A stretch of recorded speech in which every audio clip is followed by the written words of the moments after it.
الحمدللہ آج 2 اگست 2020 کی قرآن کلاس نمبر 39 کی اسٹوڈیو ریکارڈنگ ہونے جا رہی ہے۔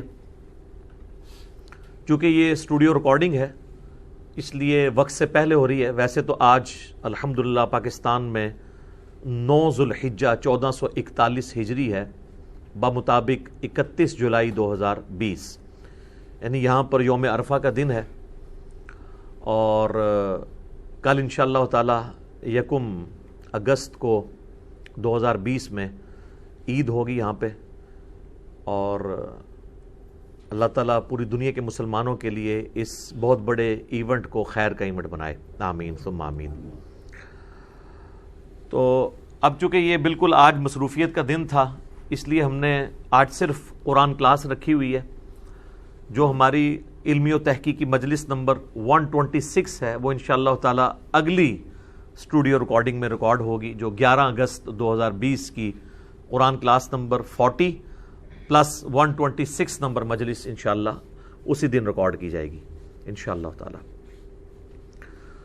تو اس لیے آپ دیکھ رہے ہیں مونچھیں بھی بڑی ہوئی ہیں، کیونکہ یہ سنت بھی ہے، اور اکثر لوگ پوچھتے بھی رہتے ہیں۔ ہمارا کلپ بھی ہم نے اس لیے پہلے اپلوڈ کر دیا تھا، صحیح مسلم میں حدیث ہے کہ نبی صلی اللہ علیہ وآلہ وسلم نے فرمایا کہ جس کا قربانی کا ارادہ ہو تو وہ 1 ذوالحجہ کا چاند نظر آنے سے لے کر قربانی کے قربان ہونے تک اپنے جسم سے، اپنی کھال سے کوئی چیز ریموو نہیں کرے گا، نہ تو ناخن کاٹ سکتا ہے اور نہ ہی بالوں کو کاٹ سکتا ہے یا چھوٹا کر سکتا ہے، حتیٰ کہ اس کا جانور قربان کر لیا جائے۔ اور سنن نسائی کے اندر ایک اور حدیث ہے اسی کو سپورٹیو، جو المستدرک للحاکم کے اندر بھی موجود ہے، کہ نبی صلی اللہ علیہ وآلہ وسلم نے فرمایا کہ جس شخص کے پاس قربانی کی استطاعت نہ ہو، کیونکہ ایک صحابی آئے تھے، انہوں نے کہا یا رسول اللہ میرے پاس تو ایک ہی دودھ دینے والی بکری ہے، تو اگر آپ اجازت دیں تو میں قربان کر دوں۔ آپ دیکھیں ان کا سورس آف انکم ہی وہی تھا، اور قربانی کا لیول دیکھیں تو حضور نے کہا نہیں، اس کو نہ قربان کرو،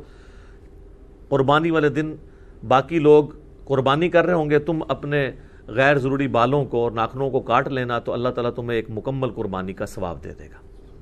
تو یہ یعنی جس نے قربانی کرنی ہے اس کے لیے بھی سنت ہے، نہ کرنے والے کے لیے بھی سنت ہے، الحمدللہ۔ اب آ جائیں میرے بھائیو، سورۃ البقرہ کی آیت نمبر 260 سے آج آنورڈ سٹارٹ کریں گے۔ پچھلی دفعہ ہماری جو 38 نمبر کلاس تھی اس میں ہم نے 2 واقعات ڈسکس کیے تھے تاریخ سے ریلیٹڈ، اور تیسرا واقعہ جو ہے وہ چونکہ ٹائم ختم ہو گیا تھا ہم ڈسکس نہیں کر سکے تھے۔ آج اسی واقعے سے آغاز ہوگا، بڑا ایکسٹرا آرڈنری واقعہ ہے سورۃ البقرہ کی آیت نمبر 260 سے۔ اعوذ باللہ من الشیطان الرجیم، بسم اللہ الرحمن الرحیم۔ وَإِذْ قَالَ إِبْرَاهِيمُ رَبِّ أَرِنِي كَيْفَ تُحْيِي الْمَوْتَى، اور یاد کرو وہ وقت جب ابراہیم نے اپنے رب سے عرض کی کہ اے میرے رب مجھے دکھا کہ تو کیسے مردوں کو زندہ کرے گا۔ کیسے سے مراد انہوں نے قدرت پہ اعتراض نہیں کیا، بلکہ وہ اس ایکٹیویٹی کو ہوتے ہوئے دیکھنا چاہتے تھے۔ ظاہر ہے یہ بھی بہت بڑی ایک ایکٹیویٹی ہے۔ پچھلی دفعہ بھی ہم نے دیکھا کہ حضرت عزیر علیہ السلام کو اللہ تعالیٰ نے فرمایا کہ دیکھ ذرا اپنے گدھے کی ہڈیوں کی طرف، ہم کس طرح اس کے اوپر گوشت چڑھاتے ہیں اور اسے کس طرح زندہ کرتے ہیں۔ سر یہ منظر آپ فزیکلی جو بندہ دیکھ لے وہ تو پوری زندگی بھلا نہیں سکتا۔ ایون آپ دیکھیں یہ نیشنل جغرافک چینل کے اوپر جو وہ فاسٹ موونگ کر کے ویڈیوز چلا رہے ہوتے ہیں، جس میں زمین سے ایک دانے سے کومپل پھوٹتی ہے، پھر اس طرح کرتے ایک پورا پودا بنتا ہے یا ایک پھول کھلتا ہے، وہ بھی بندہ دیکھ کے ایک بار حیران ہو جاتا ہے کہ یار یہ کس طرح خود بخود ہی ہو رہا ہے۔ خود بخود نہیں ہو رہا سر، کسی کے کرنے سے ہو رہا ہے۔ اللہ is the only explanation of all the physical phenomena in this universe۔ لیکن وہ جب چونکہ بندہ ایک دم ہوتے ہوئے دیکھتا ہے نا سب کچھ سامنے اس طریقے سے، وہ فلم کو تیز کر کے چلاتے ہیں تو بندہ حیران رہ جاتا ہے۔ اچھا، اس کے اگینسٹ نیشنل جغرافک پہ آپ کو بہت تیزی سے ہونے والے کاموں کی ویڈیو نا سلو کر کے دکھائیں گے، وہ بھی جب انسان دیکھتا ہے نا ایک بار پریشان ہو جاتا ہے۔ یعنی ایسے پرندے بھی ہیں جو 1 سیکنڈ کے اندر 25 دفعہ پر پھڑپھڑا لیتے ہیں 1 سیکنڈ میں۔ انسان کی تو یہ کمپیٹنسی نہیں ہے، اس کی تو ایک ہڈی پسلی لاگو ہو جائے۔ تو وہ جب انہی پرندوں کو سلو میں دکھاتے ہیں کہ یار کس طریقے سے پرفیکشن سے وہ کر رہے ہیں، انسان کی عقل دنگ رہ جاتی ہے۔ تو اللہ تعالیٰ نے چونکہ انبیاء کرام کو لوگوں کی ہدایت کا ذریعہ بنانا ہوتا ہے، ان کو ایکسٹرا آرڈنری ایکسپیرینس سے گزارا جاتا ہے تاکہ ان کا ایمان جو ہے نا وہ محکم لیول کا ہو، پھر پورے کانفیڈنس کے ساتھ وہ بات کریں۔ تو اب جب انہوں نے اس خواہش کا اظہار کیا تو اللہ تعالیٰ نے فرمایا قال اولم تؤمن، اے ابراہیم کیا تو یقین نہیں رکھتا، تیرا ایمان نہیں اس بات کے اوپر؟ یہ بڑا اچھا ہو گیا، اللہ تعالیٰ نے کاؤنٹر کوسچن کر لیا۔ اس سے پہلے کہ قرآن پڑھنے والے اور سننے والے خود سے کوئی رزلٹ نکالتے، اللہ تعالیٰ نے خود ہی ابراہیم علیہ السلام سے کاؤنٹر کوسچن کیا۔ قال بلا، انہوں نے کہا کیوں نہیں میرے رب، میرا ایمان ہے، ولکن لیطمئن قلبی، لیکن میں اپنے دل کے اطمینان کے لیے چاہتا ہوں۔ اس کا یہ مطلب نہیں کہ ان کے دل کو کوئی بے سکونی تھی، نہیں، وہ جو میں نے عرض کیا نا کہ جب انسان حق الیقین تک پہنچتا ہے نا تو اس کا کانفیڈنس لیول کچھ اور ہوتا ہے۔ کہیں دور سے دھواں اٹھ رہا ہو اور آپ کو کوئی بتائے کہ جی فلاں جگہ آگ لگی ہے، آپ وہ دھواں نہ دیکھ رہے ہو، صرف سنی ہوئی خبر ہو، تو اسے کہا جاتا ہے علم الیقین، یعنی ایک سکہ راوی نے خبر دی ہے مجھے، میرے علم میں ایک بات آ گئی، لیکن جب آپ اس کو دیکھیں دھوئیں کو اور پھر اس کے قریب جائیں اور آگ نظر آ جائے فزیکلی، تو اسے کہا جاتا ہے عین الیقین، یہ میں نے اپنی آنکھوں سے دیکھ لیا۔ ایک اس سے اوپر کا درجہ بھی ہے کہ آپ ہاتھ ہی رکھ دیں اس کوئلے کے اوپر تو پھر آپ حق الیقین تک پہنچیں گے، کیونکہ اس کے بعد تو آپ کوئی گنجائش ہی نہیں رہے گی انکار کی، ہاتھ جل جائیں گے۔ ہاں، اس سے پہلے نظر کا دھوکہ بھی ہو سکتا ہے کہ ایک آپ کو شو پیسز ایسے ملتے ہیں جن میں لگ رہا ہوتا ہے کہ نیچے آگ جل رہی ہے، اوپر دھواں نکلتا بھی نظر آتا ہے۔ یہ آج کل جو آپ کو یہ خوشبو والے جو پاٹس آئے ہوئے ہیں، ان دھوئیں کے ذریعے خوشبو پھیلتی ہے، اس دھوئیں کے اوپر آپ ہاتھ رکھیں وہ ٹھنڈا دھواں ہوتا ہے، وہ کسی اور پروسیس کے ذریعے نکل رہا ہوتا ہے، وہ گرم بھی نہیں ہوتا دھواں، اور اندر بھی آپ وہ جو خوشبو ڈالی ہوئی ہے پانی میں مکس کر کے وہ بھی گرم نہیں ہوئی ہوتی۔ تو ظاہر ہے کہ اس کے لیے تو حق الیقین تک پہنچنا ضروری ہے، ادروائز تو آپ دھوکہ کھا جائیں گے۔ تو انبیاء کرام کو تو اللہ تعالیٰ چونکہ ان کو دنیا میں اپنا ریپریزنٹیٹو بنانا چاہ رہا ہوتا ہے انسانیت کے لیے، رول ماڈل اور امام کے طور پہ، تو ان کو اللہ تعالیٰ ان ساری سٹیجز سے گزارتا ہے۔ تو انہوں نے کہا کہ میں دل کا اطمینان چاہتا ہوں، یعنی مجھے یقین ہے، پھر جب میں ایک بار وہ منظر دیکھ لوں گا تو مزہ آ جائے گا۔ جس طرح کتنے لوگ ہیں ویڈیو میں خانہ کعبہ دیکھتے ہیں، آپ ان سے پوچھیں جب وہ فزیکلی وہاں جاتے ہیں ان سے پوچھیں کتنا فرق ہے تو آپ کو کہیں گے یار زمین آسمان کا فرق ہے۔ حالانکہ پرانے لوگوں کے لیے تو صرف علم الیقین تھا خانہ کعبے کا ہونا، ہمیں عین الیقین اس حوالے سے کہ ہم لائیو ویڈیوز میں دیکھ لیتے ہیں اور حق الیقین وہاں جا کے حاصل ہوتا ہے۔ اچھا، اسی کانٹیکسٹ میں ایک حدیث ہے بخاری اور مسلم دونوں میں، وہ کئی لوگ اس حدیث سے دھوکے کا شکار ہوئے۔ اس کا ایک حصہ تو میں نے آلریڈی بریف کر دیا تھا کہ نبی صلی اللہ علیہ وآلہ وسلم نے فرمایا کہ اگر میں یوسف کی جگہ ہوتا تو جو بادشاہ کی طرف سے قاصد بلانے والا آیا تھا میں اس کی بات مان لیتا۔ اور حضرت یوسف کی اللہ تعالیٰ نے تعریف کی کہ کیا کمال یوسف ہے کہ 10 سال آلموسٹ بغیر کسی ریزن کے جیل میں کاٹنے پڑے ہیں، اور جب وقت کا بادشاہ کہہ رہا ہے کہ میں آپ کو آزاد کر رہا ہوں تو وہ کہہ رہے ہیں نہیں، جب تک مجھ سے الزام دور نہیں ہوگا نا میں جیل سے نہیں نکلوں گا۔ تو نبی علیہ السلام نے فرمایا، عاجزی کا اظہار کیا کہ میں یوسف کی جگہ ہوتا تو قاصد کی بات مان لیتا، کیونکہ بے قصور جو ڈالا ہوا تھا میں جیل کی زندگی سے نکلنے کو پریفر کرتا۔ لیکن کمال یوسف علیہ السلام ہے، ان کا کیا صبر ہے کہ وہ کہہ رہے نہیں پہلے الزام دور کرو پھر نکلوں گا، آزادی کا پروانہ آیا ہوا بھی ریجیکٹ کر دیا۔ تو یہ نبی علیہ السلام نے حضرت یوسف کی تعریف کی۔ تو یہ میرا یوٹیوب پہ کلپ بھی ہے یوسف علیہ السلام سے متعلق نبی علیہ السلام کا تبصرہ۔ اسی حدیث میں آتا ہے کہ نبی صلی اللہ علیہ وآلہ وسلم نے فرمایا کہ ہم ابراہیم سے زیادہ حقدار ہیں شک کرنے کے۔ اچھا، اس کا بعض لوگوں نے مطلب سمجھا کہ اگر ابراہیم علیہ السلام کو شک ہو گیا ہے اللہ کی قدرت میں، وہ اسی واقعے کے کانٹیکسٹ میں نبی علیہ السلام نے فرمایا، یہ بخاری مسلم دونوں میں حدیث ہے۔ تو انہوں نے یہ مطلب سمجھ لیا کہ اس سے مراد یہ ہے کہ حضرت ابراہیم علیہ السلام نے اگر شک کیا تھا تو ہم تو زیادہ حقدار ہیں شک کرنے کے کہ اللہ تعالیٰ ہمیں بھی اپنی قدرت کا وہ کرشمہ کر کے دکھائے۔ ایک معنی یہ بنتا ہے۔ اچھا، دوسرا معنی جو محدثین نے کہا کہ یہ لٹریچر کی لینگویج میں بات ہو رہی ہے، یہ کہا جا رہا ہے کہ اگر ابراہیم علیہ السلام اللہ کی قدرت میں شک کرنے والے نہیں تھے، ہم یعنی حضرت نبی علیہ السلام کی ایک عاجزی ہے، وہاں بھی حضرت یوسف کے کیس میں بھی اپنی عاجزی شو کی نا، کہ میں یوسف کی جگہ ہوتا تو چلا جاتا، یوسف کی تو کیا ہی شان ہے۔ یہاں پہ بھی ابراہیم علیہ السلام کی تعریف اللہ نے بیان کی ہے کہ ہم زیادہ ہیں شک کے حقدار، یعنی اگر اللہ کی قدرت میں شک کرنا ہوتا نا تو ہم زیادہ کرنے والے ہوتے۔ ابراہیم کی تو کیا شان ہے، اگر ہم اللہ کی قدرت میں شک نہیں کر رہے تو تم یہ کیسے سوچ سکتے ہو کہ ابراہیم نے شک کیا ہوگا؟ یہ مطلب ہے اس کا۔ وہ جملہ اسی طریقے سے بولا جاتا ہے نا، یہاں دیکھیں نا، میں ایک جملہ بول دیا، وہ ہر بندہ اپنا مطلب اس کو پہناتا ہے۔ وہ جب ہم خود ایکسپلین کریں گے کہ یار اس کا مطلب کیا ہے، اصل میں نبی علیہ السلام نے اسی حدیث میں دیکھے پہلے یوسف کی تعریف کی کہ کیا شان ہے یوسف کی، کہ وہ بے گناہ قید کاٹ رہے تھے پھر بھی پروانہ قبول نہیں کیا، کہا پہلے الزام دور کرو۔ یہاں بھی کہا کہ کیا شان ہے ابراہیم کی، کوئی یہ نہ سوچے کہ ابراہیم نے اللہ کی قدرت میں شک کیا، ہم زیادہ حقدار ہیں شک کرنے کے۔ اگر ہم اللہ کی قدرت میں شک نہیں کر رہے، ہمارا یہ یقین ہے کہ اللہ مردوں کو زندہ کرے گا، تو یہ تم کیسے سوچ سکتے ہو کہ ابراہیم نے شک کیا ہوگا؟ کیا زبردست! اور یہی اس کی صحیح تشریح ہے۔ یہ حدیث دنیا کے مشکل ترین احادیث میں سے ہے، جس کے اوپر مسلمان جب پہلی دفعہ حدیث پڑھتے ہیں وہ بھی اعتراض کرتے ہیں، غیر مسلم بھی کرتے ہیں، پھر لوگ پوچھتے پھر ہوتے ہیں جناب اس کی شرح بیان کریں۔ تو میں نے پہلے حصے کی شرح تو اس کلپ میں بیان کی تھی، دوسرے کی آج کر دی۔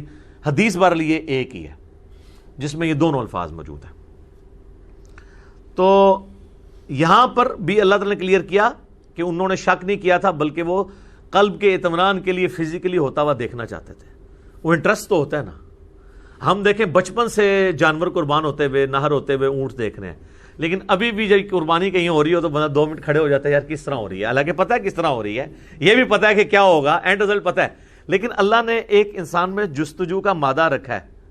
تو یہ تو ایکسپیرینس ہی بہت بڑا ہے کہ مردے کا زندہ ہونا، یہ تو ایک بار بھی زندگی میں ہو جائے تو انسان پوری زندگی اس واقعے کو نہیں بھلا سکتا۔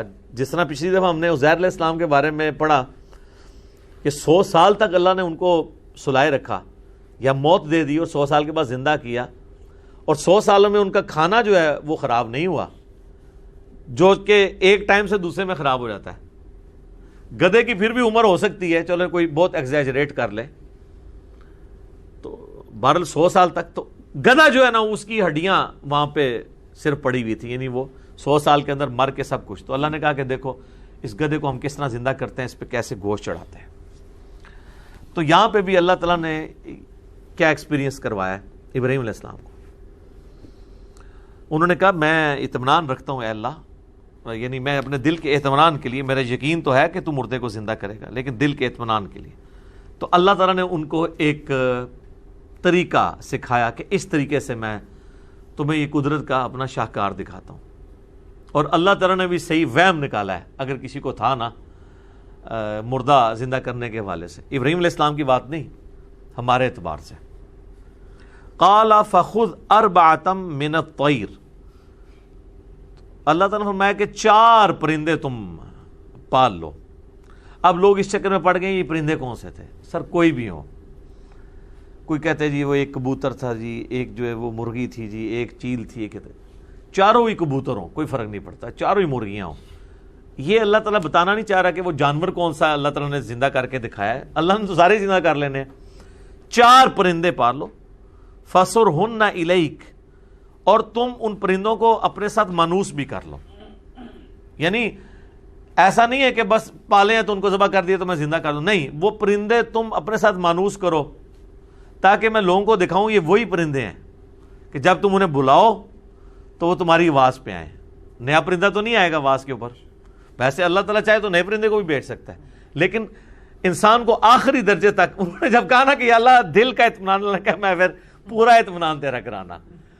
4 پرندے پال، ان کو اپنے آپ سے مانوس کر، ثم اجعل علی کل جبل، پھر جتنے وہاں تجھے پہاڑ سامنے نظر آ رہے ہیں نا، ان کے یعنی جانوروں کو ذبح کرنے کے بعد اس کے گوشت کے ٹکڑے کرنے کے بعد 4 کو مکس کر کے ان پہاڑوں کے اوپر رکھتے۔ یہی آخری درجہ یہی ہو سکتا ہے نا کہ قیمہ کیا ہے، قیمہ بھی 4 کا مکس ہو گیا اور سارے پہاڑوں پہ کچھ یہاں ڈال دیا، کچھ گوشت ادھر، کچھ ادھر ادھر۔ منہن جزءا، ان کا ایک ایک ٹکڑا چاروں پہ رکھ دے.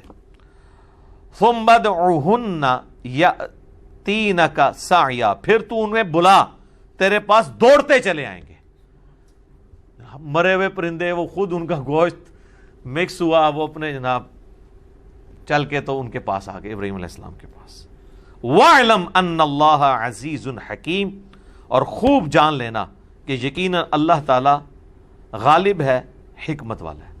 ہر کام کرنے پہ غالب ہے، لیکن حکمت یہ ہے کہ وہ ہر چیز کو اس نے پردے میں رکھا ہوا ہے، کیونکہ غیب کے اوپر ایمان لانے پہ ہی آپ کو انعام ہے. ان الذین یخشون ربهم بالغیب لہم مغفرۃ واجر کبیر، جو بے شک وہ لوگ جو بن دیکھے اپنے رب سے دیکھتے ہیں، ان کے لیے مغفرت ہے اور بڑا اجر ہے. اچھا، اس واقعے میں آپ دیکھیں اللہ تعالیٰ نے اپنی قدرت کی نشانی دکھائی. ایک رزلٹ تو یہ نکلا. دوسرا رزلٹ یہ نکلا کہ کوئی پیغمبر بھی خود سے مردہ نہیں زندہ کر سکتا. یعنی اگر یہ حضرت ابراہیم خود کر سک رہے ہوتے تو اللہ تعالیٰ سے ریکویسٹ کرتے، ایک خود ذبح کرتے ان کو زندہ کر لیتے، جیسے شیخ عبدالقادر جیلانی نے کیتا ہے. ہاں، میں چوبا تے نال مارنا ہے. وہ کہتے ہیں جی وہ شیخ عبدالقادر جیلانی کو ایک عورت ملنے کے لیے آئی تو وہ خود مرغی کھا رہے تھے، اور اس عورت کا بچہ جو ان کا اسٹوڈنٹ تھا وہ روکی سوکھی کھا رہا تھا. تو اس عورت کے دل میں بات آئی کہ یہ کیا، نہیں خود مرغا کھا رہے ہیں اور میرے بچے کو یہ کھلا رہے ہیں. تو انہوں نے اس کے دل کا حال بانپ لیا. کہانی تے کہانی کہتے ہیں جب انہوں نے مرغی کھا لی نا تو جتنی ہڈیاں وہاں پڑی ہوئی تھی نا اس کے اوپر انہوں نے ہاتھ پھیرا اور کہا اللہ کے اذن سے زندہ ہو جا. یہ جو شریف لوگ ہیں وہ یہ کہتے ہیں قم باذن اللہ. جو بدماش قسم کے بزرگوں کے ماننے والے وہ کہتے ہیں انہوں نے کہا قم باذنی، میرے حکم تو زندہ ہو جا. ہاں، تو مرغا جو ہے نا وہ زندہ ہو کے تو وہ کٹ کٹ کٹانگ کرتا ہوا وہاں سے بھاگ گیا. اور نہ کیا کہ جدو تیرا منڈا اس لیول تے پہنچے گا نا وہ بھی ککڑ کھا لے. یعنی جب تیرا بیٹا بھی اس بزرگی پہ پہنچ جائے گا نا اب وہ بھی پھر مرغا کھا لے. تو جان کی مان پاؤں تو عرض کروں کہ ہمارے نبی علیہ السلام تو پوری زندگی روکھی سوکھی کھاتے رہے. ٹھیک ہے، اور آپ ان بزرگوں کے بارے میں کلیم کرتے ہیں کہ یہ نبی کے طریقے پہ تھے. تو نبی علیہ السلام کا یہ طریقہ تھا، اس طریقے سے وہ ایجوکیٹ کیا کرتے تھے لوگوں کو. ویسے نبی علیہ السلام سے مرغی کھانا بھی ثابت ہے، بخاری مسلم میں حدیث ہے، لیکن شاید وہ ایک دفعہ ہی مرغی کھائی ہوگی آپ نے. آپ کی زندگی تو بڑی یعنی فقر کے اندر گزر رہی تھی. دوسرا، حضرت ابراہیم کو تو یہ معجزہ نہیں ملا ہوا تھا، عیسیٰ علیہ السلام کو بھی ملا ایز اے اسپیشل، لیکن اس میں بھی ساتھ آیا بِإِذْنِ اللہ. بِإِذْنِ اللہ کے ساتھ مردے کو زندہ کرنے کا معجزہ یا اسے کرامت کہہ لیں، یہ روئے عرض پہ صرف ایک ہی شخص کے لیے ہے، وہ عیسیٰ ابن مریم ہے. حضرت ابراہیم کو بھی نہیں ملا. جب ابراہیم علیہ السلام کو نہیں ملا تو شیخ عبدالقادر جیلانی کو کہاں سے ملا ہوگا؟ ہمارے نبی علیہ السلام کے بارے میں بھی کوئی ایسا معجزہ رپورٹ نہیں ہوا. ایک کہانی سی وہ پیش کرتے ہیں، وہ جابر بن عبداللہ نے دعوت کی تو وہ کہتے ہیں وہاں پہ وہ بکری انہوں نے بچہ ذبح کیا تو وہ ان کے بیٹے دیکھ رہے تھے تو ایک بیٹے نے دوسرے کو ذبح کر دیا تو نبی علیہ السلام نے ان کو زندہ کر لیا. بالکل کہانی ہے. قرآن تو بالکل اس کی مخالفت کرتا ہے. سورہ انبیاء پڑھ کے دیکھ لیں، سورۃ الانعام پڑھ کے دیکھ لیں، سورہ بنی اسرائیل. کافروں کا اعتراض یہی تھا کہ یہ جو معجزے ہمیں اگلے پیغمبروں کے بارے میں بتاتا ہے وہ اس کو کیوں نہیں دیے گئے. تو اللہ نے فرمایا اس نبی کا معجزہ قرآن ہے. تو بڑا اچھا موقع تھا. اللہ کہتا کہ دیکھو نا کئی بار تو مردہ زندہ کیا ہے انہوں نے. تو میرا یوٹیوب پہ ایک کلپ بھی ہے، کیا ممتاز قادری مرنے کے بعد دوبارہ زندہ ہو گیا تھا. اس میں نے بتایا یار یہ کیا آپ کہانیاں کروا رہے ہیں، جھوٹ بول رہے ہیں. تو رزلٹ ان واقعات سے یہ نکل رہے ہیں. یہ وہ سارے رزلٹ ہیں جو آبویس ہیں، لیکن آپ حیران ہوں گے کہ جو بزرگ بابوں کے ماننے والے ہیں ان کے دماغ اس طرح کے واقعات سے کدھر اور ہی چلے جاتے ہیں. عبد المصطفیٰ اعظمی صاحب احمد صاحب بریلوی صاحب کے خلیفہ ہیں اور چند شائستہ بریلوی علماء میں سے ہیں، سینئر بزرگوں میں سے. ان کی کتابیں کافی مقبول ہیں بریلوی بزرگوں کے اندر، جس طرح یہ نعیم الدین مراد آبادی ہیں، مفتی احمد یار خان نعیمی ہیں، اس طرح بڑے بڑے بزرگوں میں وہ آتے ہیں. انہوں نے ایک کتاب لکھی ہے عجائب القرآن اور غرائب القرآن، یعنی قرآن میں جو عجیب واقعات ہیں، حیران کن واقعات نا، تو وہ سارے انہوں نے جمع کیے ہیں اور یہ واقعہ بھی اس میں جمع کیا ہے. اب ہے تو بڑی نیکی ہے کہ چلو کوئی صرف قرآن کے واقعات پڑھنا چاہتا ہے جس طرح آپ بھی دیکھ رہے ہیں کچھ عرصے سے ہمارے بھی واقعات آ رہے ہیں، ہاروت ماروت کا واقعہ آیا ہے، یونس علیہ السلام کا واقعہ آیا ہے، اور پچھلی دفعہ ہم نے قارون کے واقعے کو ڈسکس کیا، بلعام بن باورا کے بارے میں، بلعام بن باورا بھی اسے کہتے ہیں، بلعام بن باورا بھی کہتے ہیں. تو انہوں نے بھی یہ لکھا، بہت اچھی بات ہے. لیکن جو میں نے رزلٹ نکالے ہیں، جو نکلتے ہیں، یہ نہیں انہوں نے نکالے. انہوں نے سے رزلٹ یہ نکالا کہ اس سے پتہ چلا کہ مردے بھی سنتے ہیں. وہ دیکھیں وہ پرندے سارے مردہ تھے اور انہوں نے حضرت ابراہیم کی آواز سنی اور آگے. اس سے یہ ثابت ہوا کہ جب ہم اولیاء کے مزارات پہ جاتے ہیں، اگر پرندے اتنی دور سے سن سکتے ہیں تو اولیاء اللہ نہیں سن سکتے. اے دیکھ لو سامو تھوڑا دماغ گیا ہے، میرے دسنے تو پہلے کسی کا دماغ اس پاس گیا ہے کہ بھی اس واقعے جو رزلٹ نکلتا ہے. لیکن جب کسی کا گیر ہی الٹا لگا ہوا ہو اور یہ واقعے میں بیٹھتا ہی کہیں نہیں پہ، اللہ نے مردے کے سننے کا ثبوت نہیں اس میں دیا تھا، بلکہ بتایا تھا کہ مردوں کو اللہ کیسے زندہ کرے گا. اور اگر مردے اس طرح ہی سن لے ہوتے تو ابراہیم علیہ السلام خود سنوا لیتے نا ان کو. ابراہیم علیہ السلام کو تو چھوڑ دے، سورہ فاطر میں اللہ نے ہمارے نبی علیہ السلام کے بارے میں فرمایا، اے نبی تم مردوں کو نہیں سنا سکتے، اللہ جسے چاہتا ہے سنا دیتا ہے. مردے کو تو کوئی بھی نہیں سنا سکتا جب تک کہ اللہ تعالیٰ نہ چاہے. ٹھیک ہے، تو اس واقعے کا دور دور تک کوئی لینا دینا نہیں تھا. تو وہ آج میں بائی چانس مجھے ذہن میں آ گیا کہ اس واقعے سے لوگ یہ بھی رزلٹ نکال لیتے ہیں. تو اللہ تعالیٰ سے دعا کرنی چاہیے کہ اللہ تعالیٰ انسان کو حق کے راستے کے اوپر استقامت نصیب فرمائے اور حق کو حق کر کے دکھائے اور باطل کو باطل کر کے دکھائے. ورنہ لوگ فی طغیانہم یعمہون، اپنی سرکشی میں سرگرداں رہتے ہیں، وہ اسی کو ہی ہدایت سمجھ رہے ہوتے ہیں. ربنا لا تزغ قلوبنا بعد اذ ہدیتنا وہب لنا من لدنک رحمہ انک انت الوہاب. اللہم اہدنا فیمن ہدیت. آمین.